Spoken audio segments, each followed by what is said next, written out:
Baik pemirsa, terima kasih masih setia dengan kami berdua di sini dalam program Bukan Perempuan Biasa.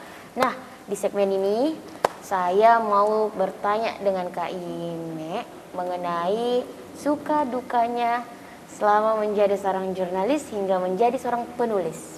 Apa tuh Kak? Suka dukanya gimana ya ceritanya? Saya pernah berada di sebuah momen yang apa ya?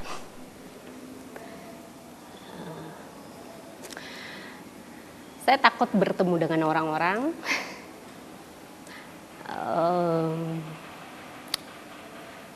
Ya waktu itu sih saya sedang mungkin kayak oke, saya tidak ingin ketemu dengan orang-orang, saya tidak ingin orang-orang mengingat saya, dan saya ingin pergi dengan diam-diam. Apa ya? Saya nggak mau orang-orang yang saya sayang itu sedih.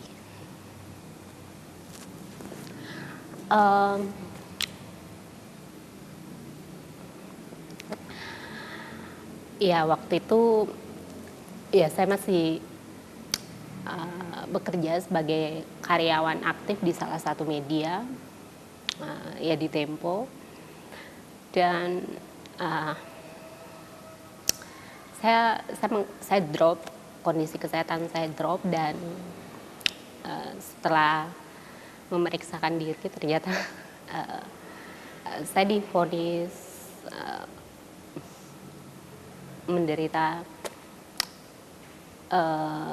sakit yang cukup serius, dan waktu itu dokter ngomong kalau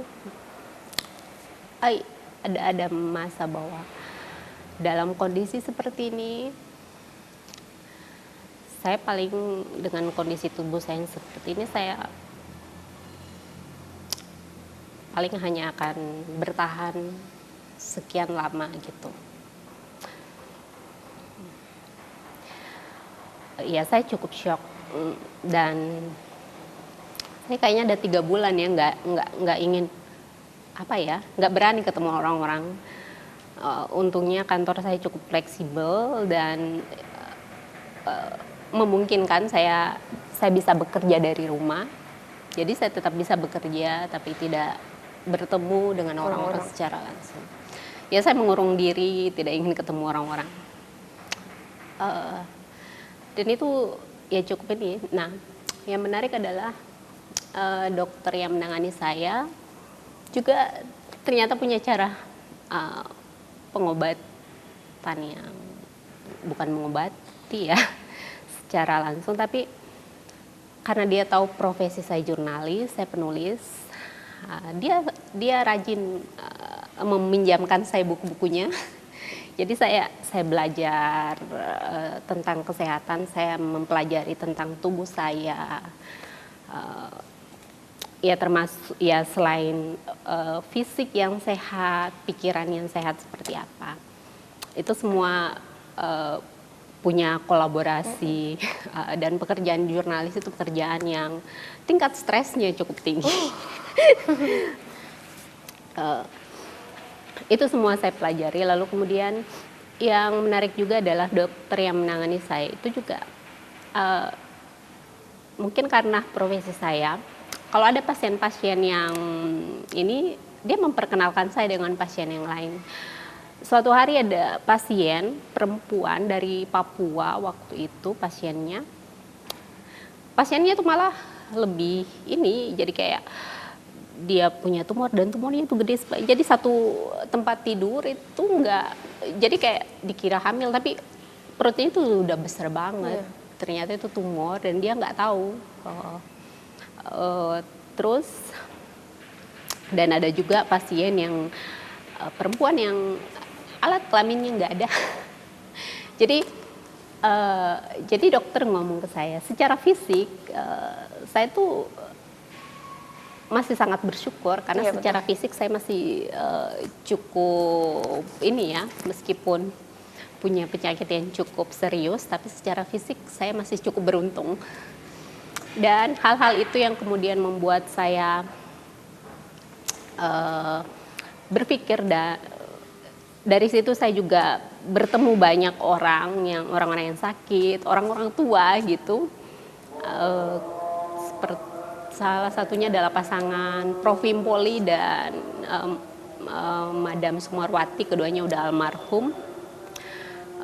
Kebetulan Madam punya riwayat penyakit yang agak mirip dengan penyakit saya. Dari beliau juga saya banyak belajar tentang bagaimana sehat, bagaimana ini, dan ada senior saya di kantor juga yang mengidam penyakit yang sama tapi jenis yang berbeda.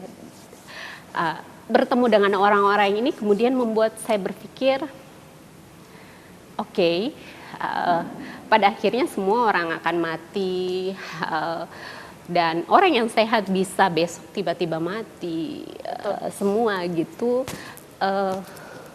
Vonis itu justru membuat saya merasa mungkin saya jauh lebih beruntung karena saya tahu masa hidup saya sekian lama. Jadi saya bisa mengukur apa yang saya bisa lakukan dengan masa hidup yang sekian tahun itu gitu misalnya. Dan ya salah satunya adalah mungkin saya harus kayak bekerja dengan cara yang lebih mengurangi tingkat stres saya, itu salah satu yang saya lakukan. Jadi saat biro Koran Tempo tutup di Makassar, daripada saya harus ke Jakarta dengan, pasti kalau hidup merantau pasti hidup saya lebih nggak sehat. Ibu saya ngomong gini, kalau kau ke Jakarta hanya untuk cari duit, kami masih bisa memberimu makan gitu. Artinya ya berarti saya memilih untuk saya tidak ke sana. Artinya saya harus merawat kesehatan saya lebih bagus, dan itu keluarga, berada di lingkungan keluarga itu jauh lebih baik. Saya mendapatkan banyak dukungan dari keluarga saya. Jadi setelah biro tutup, saya resign dan saya menjadi jurnalis freelance. Saya punya kebebasan untuk nulis, tapi ternyata saya kebanyakan tulisan saya tetap ke Tempo meskipun jadi jurnalis freelance. Ya termasuk kayak Michelin itu edisi khususnya saya yang garap. Dan ini masih berjalan sih, saya terlibat di proyeknya Tempo Institute, ada penulisan buku. Jadi kayak seperti itu. Nah, awalnya setelah resign artinya saya nggak punya dong penghasilan bulanan itu cukup ini. Ya beberapa tahun hidup dari tabungan itu masih settle lah gitu, tapi kan itu bakalan habis ya kalau nggak nyari. Ya meskipun kadang-kadang ada job-job yang nggak ini, tapi setelahnya saya lebih banyak mengerjakan pekerjaan proyek sosial. Menjadi relawan, kerja relawan, volunteer ya, salah satunya di MUWF sejak 2013 sampai 2019 saya menjadi volunteer tim media di Makassar International Writers Festival. Dan waktu itu salah satu yang nanya ke saya itu Prof. Wimpoli, kebetulan dia guru besar di bidang ekonomi. Soal income saya gimana gitu. Itu kemudian membuat saya, oh iya ya, saya nggak mungkin berhenti makan ya. Artinya saya akan nyaman dan merasa aman melakukan kerja sosial, kerja relawan itu kalau secara finansial minimal untuk makan saya itu ada betul. Gitu. Jadi waktu itu salah satu yang saya lakukan karena kebetulan karena saya itu hobi saya tuh buat kue ya. Itu udah dari kecil sih. Dan kadang-kadang kalau saya lagi memang luang, teman-teman saya atau kolega saya kalau lagi ada misalnya yang sakit, ada yang berbahagia, biasanya saya kasih hadiah itu kue gitu. Dan rata-rata mereka senang gitu. Akhirnya 3 tahun terakhir ya beberapa mulai ayo dong bikin, kita beli deh gitu. Ya akhirnya ya udahlah, iseng-iseng gitu. 3 tahun terakhir mulailah buka usaha, tapi ya memanfaatkan media sosial ya di Instagram dan relasi-relasi. Ya ada air rasa ya. Itu konsep memang apa ya? Karena sakit, saya tuh sadar tentang makanan yang sehat seperti apa. Dan ya ini ada sih satu sampelnya ini. Wah, dibawa pemirsa. Handmade inilah. Apa kuenya, dan ini memang semuanya saya produksi buatan. Misalnya nastarnya itu selainya buat sendiri, semuanya buatan tangan. Dan di kue ini saya membuat standar itu nggak pakai pengawet, nggak pakai pewarna, karena hal-hal seperti itu menurut saya Betul. itu sangat berbahaya. Jadi modelnya adalah biasanya saya tanya ya klien saya, kuenya untuk kapan gitu. Jadi saya akan buat sehari sebelumnya. Jadi itu teman-teman yang dapat kuenya itu menerimanya dalam kondisi fresh gitu, nggak ya kadang kan kue kering ada yang bisa tahan sampai setahun gitu. Kue saya itu nggak tahan lama karena memang standar minimal itu berapa ya hari itu, Kak? Sebulan sih ada, kayak nastar itu kan yang paling ini betul, 3 minggu. Kalau yang lain sih masih bisa sebulan lebih gitu. Tapi kan rata-rata sih yang beli itu paling nggak lama udah habis rata-rata yang ini ya. Jadi Nah, itu jenis kue apa, Kak, yang Kakak bawa nih? oh ini Tunjukin kebetulan ke pemirsa isinya dulu. di sini ada nastar dan kue sagu berbahan sagu. Wah. Nah, Kak, kalau boleh tahu harga sebudgetnya itu berapa kenanya? Itu tergantung dari kesulitan pembuatannya Kakak atau Iya, gimana? tergantung bahan dan tergantung ini sih. Kan ada yang butuh kos bahan yang ini Ya, betul. ya, dan memang ada yang relatif lama pelintirinnya gitu. Itu kalau kayak satu paket gini totalnya bisa berapa ya? 140, 130. Murah sekali, lumayan Ini murah. 2 jenis ini. Dan memang ya selain menjual rasa dan makanan yang sehat, memang saya konsepnya adalah bagaimana orang-orang yang secara finansial biasa-biasa saja bisa mendapatkan kue dengan kualitas yang bagus dan rasa yang ini.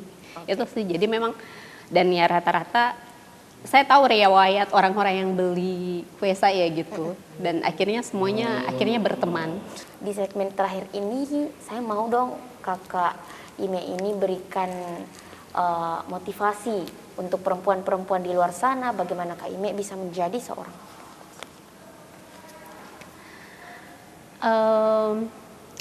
apa ya? Menjadi apa ya? Perempuan itu perempuan sangat mungkin berdaya,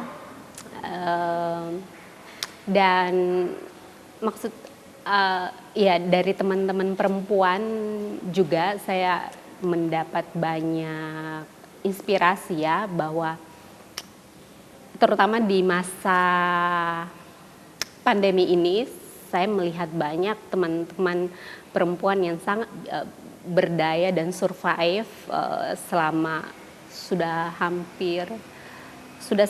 tahun ya di masa pandemi, dan itu hal yang luar biasa menurut saya. Cuma dalam